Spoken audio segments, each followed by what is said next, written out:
السلام علیکم۔ علامہ اقبال کی تصنیف بال جبرائیل سے چوتھی غزل پیش خدمت ہے۔ اثر کرے نہ کرے سن تو لے میری فریاد، اثر کرے نہ کرے سن تو لے میری فریاد، نہیں ہے داد کا طالب یہ بندے آزاد۔ یہ شعر اقبال نے تصوف کے رنگ میں ڈوب کر لکھا ہے۔ کہتے ہیں کہ اے خدا، میں تیرا عاجز بندہ ہوں اور تیری مشیت کے سامنے سرفگندہ ہوں۔ غلام کی یہ مجال کہاں کہ وہ اپنے آقا کے سامنے لب کشائی کر سکے، لیکن غلام اگر کسی تکلیف میں مبتلا ہو تو وہ آقا کے علاوہ اور کس کے پاس جا کر اپنا درد دل بیان کرے۔ میں ایک بندہ ناچیز ہوں، میں یہ جسارت نہیں کر سکتا کہ تجھ سے یہ کہوں کہ تو میری فریاد سے اثر قبول کرے، یعنی میری داد رسی کر، میری التجا قبول کر۔ نہیں، یہ تو تیری مرضی پر منحصر ہے کہ تو میری درخواست کو قبول فرما یا رد کر دے، لیکن اے خدا، کم از کم تو میری فریاد کو سن تو لے۔ اقبال نے اس شعر میں شیوہ تسلیم و رضا کی ایسی تصویر کھینچی ہے کہ لفظوں میں اس کی کیفیت کا اظہار ناممکن ہے، اور یہ شیوہ تسلیم و رضا کیا ہے؟ یہی اسلام کی روح ہے، اور یہی ساری شریعت کا خلاصہ ہے، اور یہی تصوف کی تعلیم ہے۔ دوسرا شعر، یہ مشت خاک یہ سرسر یہ وسعت افلاک، یہ مشت خاک یہ سرسر یہ وسعت افلاک، کرم ہے یا کہ ستم تیری لذت ایجاد۔ دوسرے شعر میں علامہ اقبال کہتے ہیں کہ اے خدا، انسان کی حقیقت ہی کیا ہے؟ وہ محض ایک مشت خاک ہے، نہایت ضعیف اور ناتواں۔ اس کے مقابلے میں دنیا حوادث، آفات اور مشکلات سے معمور ہے۔ بھلا یہ مشت خاک ہجوم، آفات کا کیا مقابلہ کر سکتی ہے؟ انسان کی قوتیں ناقص اور محدود ہیں، ان کے مقابلے میں دنیا کی آفات بہت وسیع اور کثیر الوقوع ہیں۔ ان حقائق کے پیش نظر اقبال نے بڑے ادب سے یہ سوال کیا ہے، کرم ہے یا کہ ستم تیری لذت ایجاد۔ واضح ہو کہ اس مصرعے میں علامہ اقبال نے جذبات انسانی کی صحیح ترجمانی کی ہے۔ یہ سوال اقبال نے نہیں کیا، بلکہ ہر غور و فکر کرنے والے انسان کے ذہن میں یہی سوال پیدا ہوتا ہے۔ جب انسان ایک طرف اپنی بے کسی اور بے چارگی، ضعف اور کم آئیگی کو دیکھتا ہے اور دوسری طرف وہ وسعت افلاک اور سرسر کو مد نظر رکھتا ہے، تو بے اختیار یہ پکار اٹھتا ہے کہ انسان دنیا کی آفات کا مقابلہ کرنے کی طاقت نہیں رکھتا۔ کرم ہے یا کہ ستم، اس میں شاعرانہ شوخی کا رنگ پایا جاتا ہے۔ مطلب یہ ہے کہ اے خدا، جب تک تیرا فضل و کرم شامل حال نہ ہو، ہم نفس امارہ کا مقابلہ نہیں کر سکتے۔ یہ وہ سچائی ہے جس کا اعلان خود قرآن کریم میں حضرت یوسف علیہ السلام کی زبان سے فرمایا ہے۔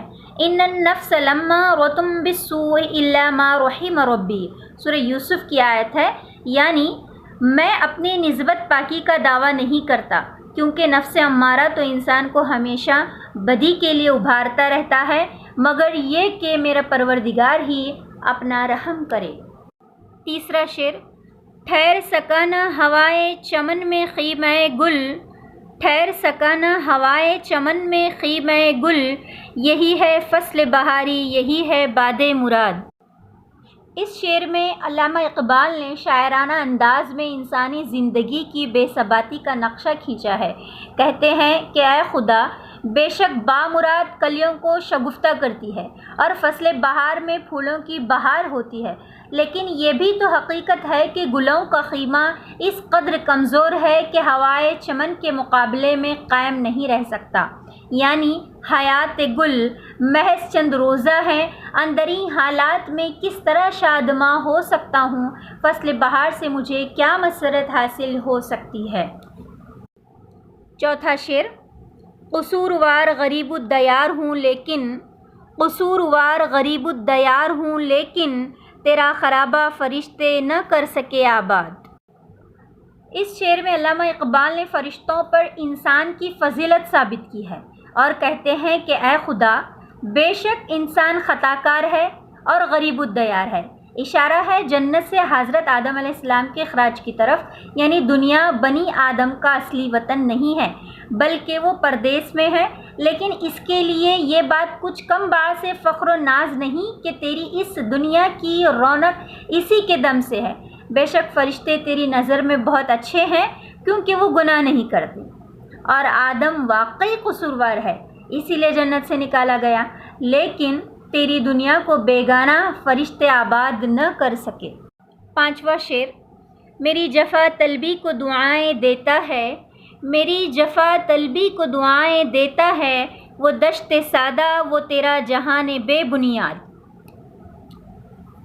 اس شعر میں علامہ اقبال نے کہا ہے کہ اے خدا، تیری دنیا دراصل انسان کی جفا طلبی کی بدولت آباد ہے۔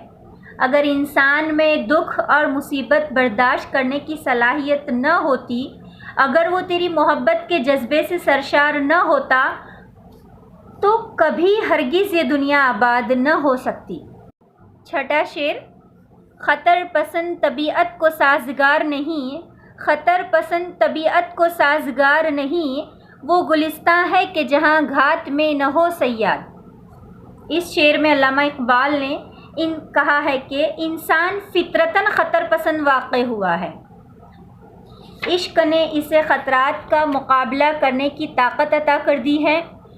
جو پرندہ حوصلہ مند ہوتا ہے وہ اسی باغ میں رہنا پسند کرتا ہے جہاں صیاد بھی اس کی گھات میں لگا ہوا ہو۔ اسی طرح جو انسان حقیقی معنی میں انسان ہے وہ عیش طلب نہیں ہوتا، عافیت کوش نہیں ہوتا، بلکہ کسی مد مقابل یعنی ابلیس کو چاہتا ہے تاکہ اسے مغلوب کر کے اپنی خودی کو معراج کمال پر پہنچا سکے۔ اس غزل کا 7واں اور آخری شعر، مقام شوق تیرے قدسیوں کے بس کا نہیں، مقام شوق تیرے قدسیوں کے بس کا نہیں، انہی کا کام ہے جن کے حوصلے ہیں زیاد۔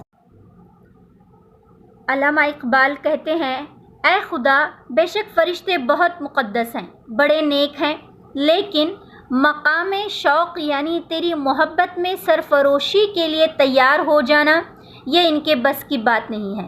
کربلا کے میدان میں بے آب و دانہ، تیغ و ثنا کے زخم کھانا اور پھر بھی مسکرائے جانا، اور نہایت فراخ دلی کے ساتھ زندہ خون کا نذرانہ دونوں ہاتھوں میں لے کر تیرے سامنے پیش کرنا، موت و حیات کی کشمکش میں گرفتار ہونے کے باوجود ظہر کی نماز کو عین وقت پر پوری توجہ کے ساتھ ادا کرنا، جبکہ ہر بنے منہ سے خون کا فوارہ ابل رہا ہو، اور پھر تیرے نافذ کردہ قانون حیثیت نفس انسان کی خاطر اپنا سر کٹا دینا، بلکہ پورے خاندان کو بخوشی قربان کر دینا۔